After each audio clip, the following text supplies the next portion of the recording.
चिन्ह मंदिर बनाने की परंपरा प्राचीन काल से है, जैसा हमने पहले भी बताया जिनागम नवनीत के आधार से कि सर्वप्रथम युग की आदि में इंद्र ने आकर के अयोध्या में 5 मंदिर बनाए। सम्राट चक्रवर्ती भरत ने कैलाश पर्वत पर जिन मंदिर बनाए, रत्नों के जिन मंदिर बनाए, प्रतिमाएं विराजमान की। और हरिसेन चक्रवर्ती ने सुलोचना नाम की नारी ने अनेक जिन मंदिर बनाए। तो वे जिन मंदिर पूर्ण तब माने जाते हैं जिन मंदिर के ऊपर शिखर बनता है और उसके ऊपर कलशारोहण होता है, कलश के बाजू से ध्वजा लगाई जाती हैं। उन ध्वजाओं को लगाने की आज भी परंपरा है। कार्यक्रम कोई भी पंच कल्याणक विधान आदि करते हैं तो उसमें भी ध्वजारोहण करने की परंपरा है। वर्तमान में केसरिया ध्वज जो त्रिकोणाकार होती है और पंचरंगी ध्वज जो आयताकार होती हैं, ये दोनों ध्वजाएं लगाने की परंपरा है। मैं आपको पद्म पुराण भाग 1 पृष्ठ 79 उसका एक उदाहरण बताती हूँ। त्रिकूट शिखराधस्तान महाप्राकार गोपुराम संध्यामिव विलिम्पन्तीं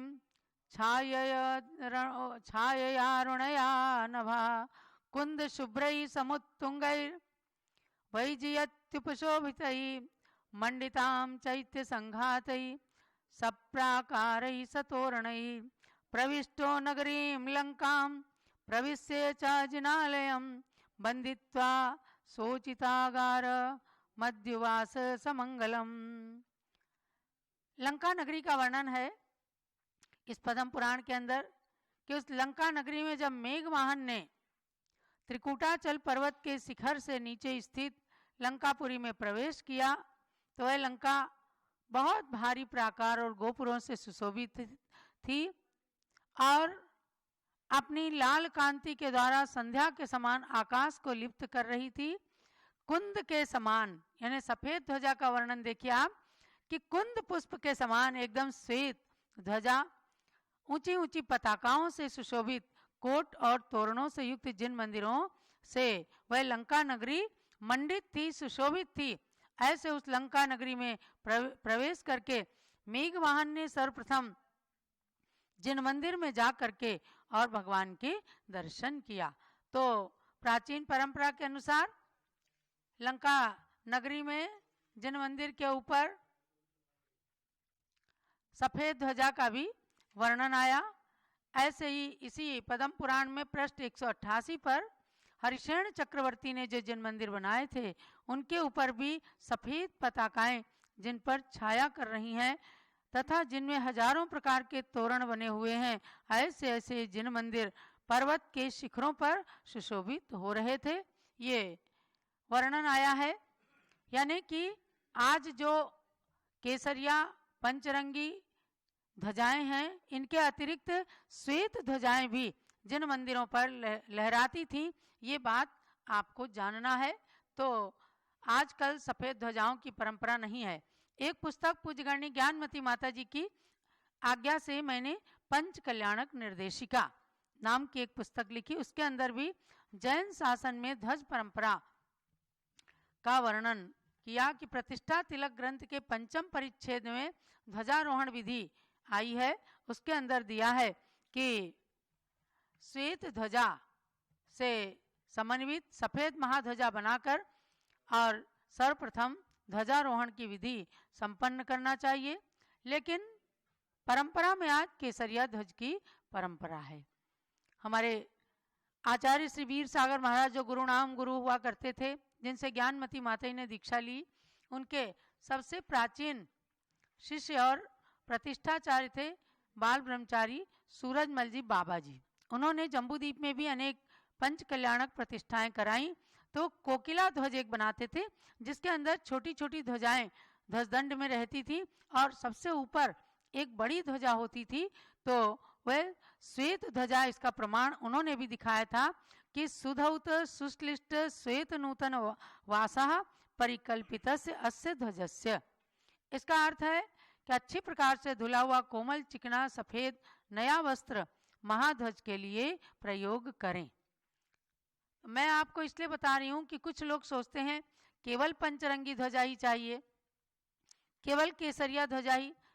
वर्तमान में जिन मंदिरों के ऊपर केसरिया ध्वज ही लहराने की ज़्यादातर परंपरा रही है और वो त्रिकोणाकार होती है, उसमें स्वस्तिक, बहुत सुंदर स्वस्तिक बना होता है। कई ध्वजाओं में किंकिणी घंटियां लगी हुई होती हैं जो बजती हैं जब हवा चलती है या ध्वजारोहण करते हैं।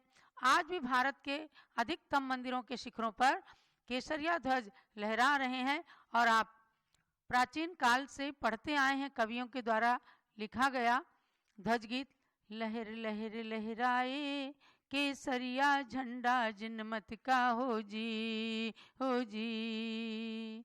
कोई पढ़ते हैं स्वस्तिकमय केसरिया प्यारा झंडा ऊंचा रहे हमारा, मंगलमय केसरिया प्यारा झंडा ऊंचा रहे हमारा। तो हमें कहना यह है कि दिगंबर जैन शासन की परंपरा में तीनों प्रकार के ध्वज लगाने की, ध्वजारोहण करने की परंपरा है।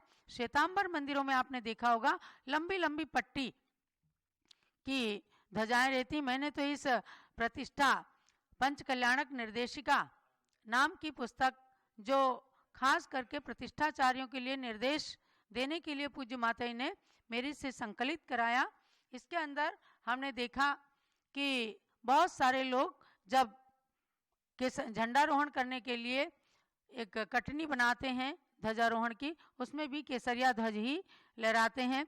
रथों के ऊपर भी, और यहाँ तक कि बुंदेलखंड में चलने वाले जो गजरथ होते हैं उनके ऊपर भी केसरिया ध्वज के प्रमाण आते हैं। पंचरंगी ध्वज ये भगवान महावीर के 25वें निर्वाण महोत्सव से चलाया गया और इस पर बहुत चर्चाएं हुई।